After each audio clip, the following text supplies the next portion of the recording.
So today I want to tell you a story about a boy named Mahmoud. No one cared about that boy. He was just a refugee in a war-torn country. His family had nothing, and he lost his sister at a very young age. And when you have nothing, sometimes you die for simple things like not having a mattress or a blanket to keep you warm. His sister froze to death. And also when you have nothing, you won't have the simple things to be able, like being able to buy a tombstone so people can know the name of your daughter that just died. Her name was Donna. People called him Water Boy, as he delivered water to people's houses. And his dream every year was to make around $3 to gain access to a swimming pool once every summer. This is their neighbor, Abu Ahmed. People called him the Goat Man. I don't know why, but...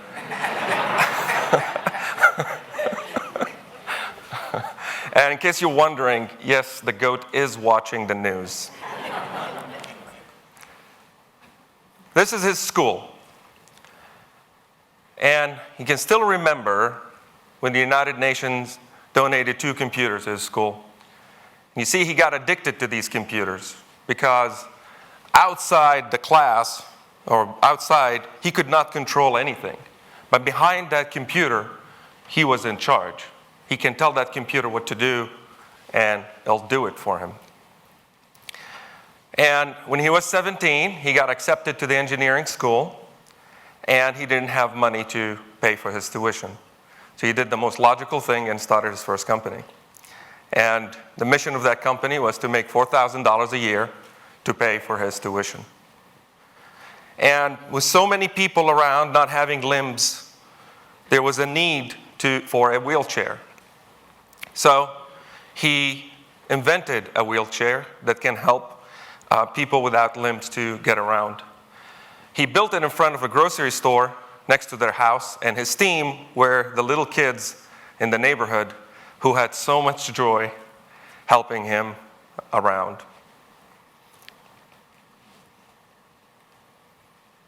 And then he graduated, and he wanted to fulfill his dream of coming to America. But he did not have a popular passport, and the U.S. visa officer was an urban legend. People called her Lisa No Visa.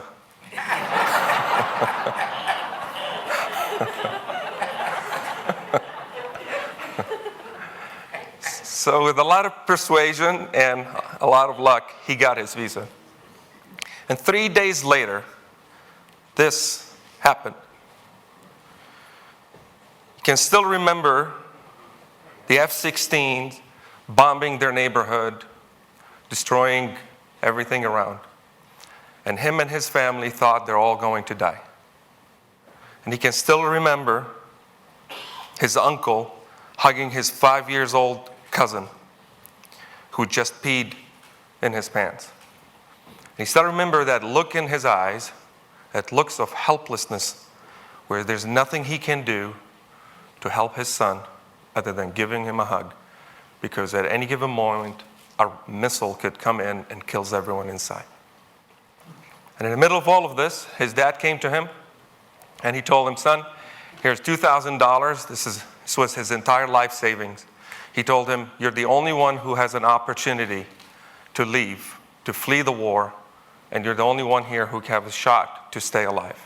So leave the country, flee the war, and go to America. So after an arduous journey and a lot of help from the many people along the way, he made it to America with a few $100s in his pocket. And with the limited amount of money he had, he wanted to go and see the Statue of Liberty. Because for him, it resembled hope. It resembled a new chance for a better life.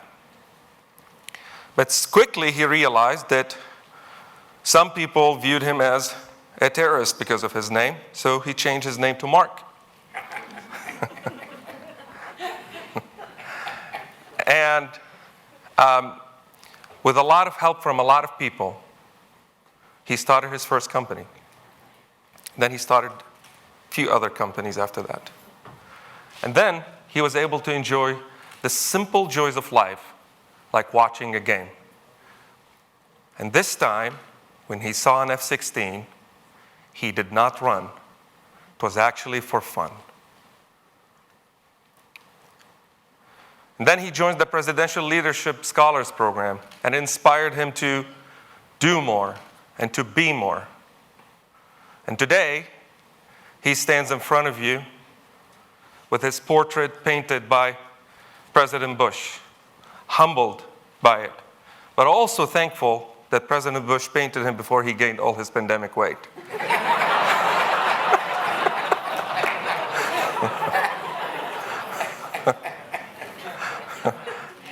So as I look 4 minutes ago or 30-something years ago,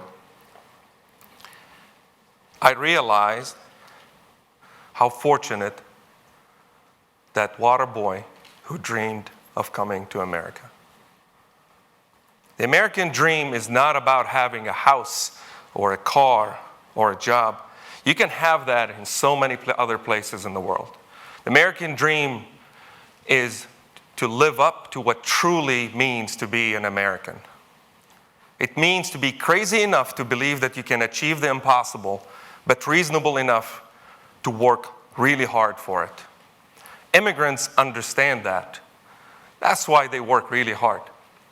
That's why they sacrifice leaving their family, their home, their language, and everything they know to be here, because being an American is worth all of that and more. And in return, they want what we all want.